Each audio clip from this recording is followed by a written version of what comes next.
साथियों, जिनकी खुद की राजनीतिक जमीन खिस गई है, वो किसानों की जमीन चली जाएगी, किसानों की जमीन चली जाएगी का डर दिखाकर अपनी राजनीतिक जमीन खोज रहे हैं।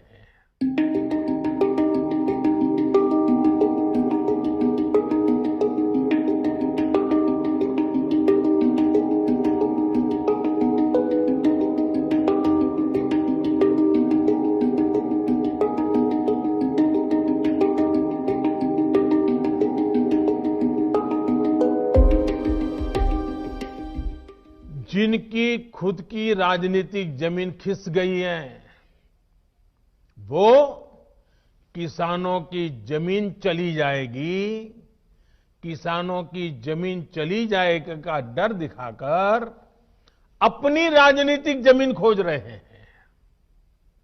आज जो किसानों के नाम पर आंदोलन चलाने निकले हैं, जब उनको सरकार चलाने का या सरकार का हिस्सा बनने का मौका मिला था, उस समय इन लोगों ने क्या किया, ये देश को याद रखना जरूरी है। मैं आज देशवासियों के सामने, देश के किसानों के सामने, इन लोगों का कच्चा चिट्ठा भी देश के लोगों के सामने, मेरे किसान भाइयों बहनों के सामने आज मैं खुला करना चाहता हूं, मैं बताना चाहता हूं। साथियों, किसानों की बातें करने वाले लोग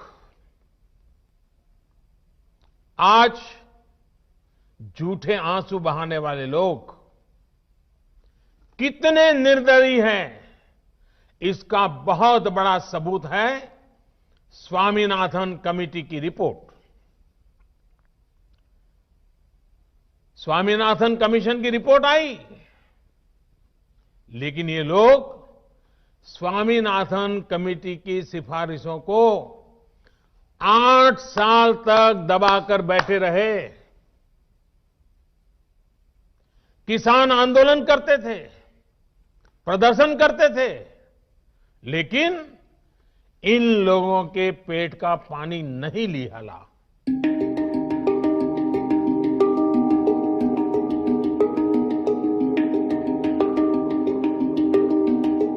मैं देश के प्रत्येक किसान को ये विश्वास दिलाता हूं कि पहले जैसे एमएसपी दी जाती थी, वैसे ही दी जाती रहेगी।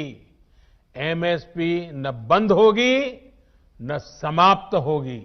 एमएसपी बढ़ाने के साथ ही सरकार का जोर इस बात पर भी रहा है कि ज्यादा से ज्यादा अनाज की खरीदारी एमएसपी पर की जाए।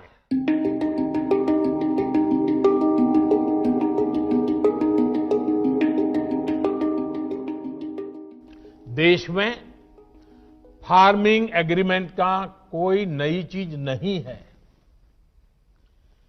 क्या कोई नया कानून बनाकर हम अचानक फार्मिंग एग्रीमेंट को लागू कर रहे हैं?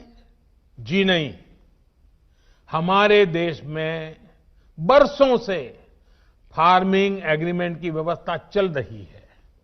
एक दो नहीं, बल्कि अनेक राज्यों में पहले से फार्मिंग एग्रीमेंट होते रहे हैं।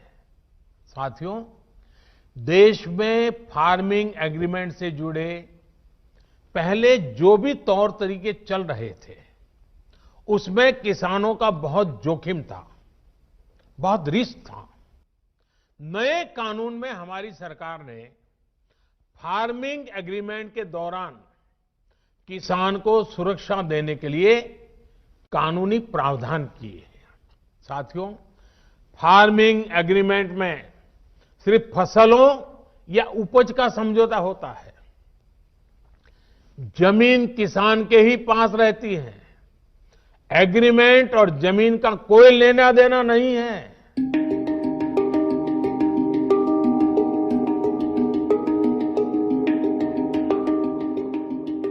साथियों, हमारे देश में किसानों के साथ धोखाधड़ी का एक बहुत ही बड़ा उदाहरण है कांग्रेस सरकारों के द्वारा की गई कर्ज माफी।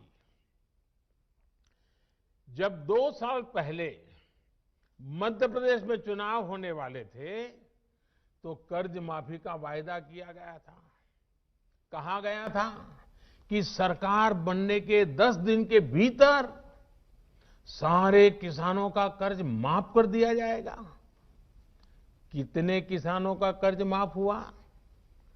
सरकार बनने के बाद क्या क्या बहाने बताए गए, ये मध्य प्रदेश के किसान मुझसे भी ज्यादा अच्छी तरह जानते हैं। राजस्थान के लाखों किसान भी आज तक कर्ज माफी का इंतजार कर रहे हैं। किसानों को इतना बड़ा धोखा देने वालों को जब मैं किसान हित की बात करते देखता हूं तो मुझे बड़ा आश्चर्य होता है। ये कैसे लोग हैं? क्या राजनीति इस हद तक जाती है? क्या कोई इस हद तक छल कपट कैसे कर सकता है? और वो भी भोले भाले किसानों के नाम पर। किसानों को और कितना धोखा देंगे ये लोग?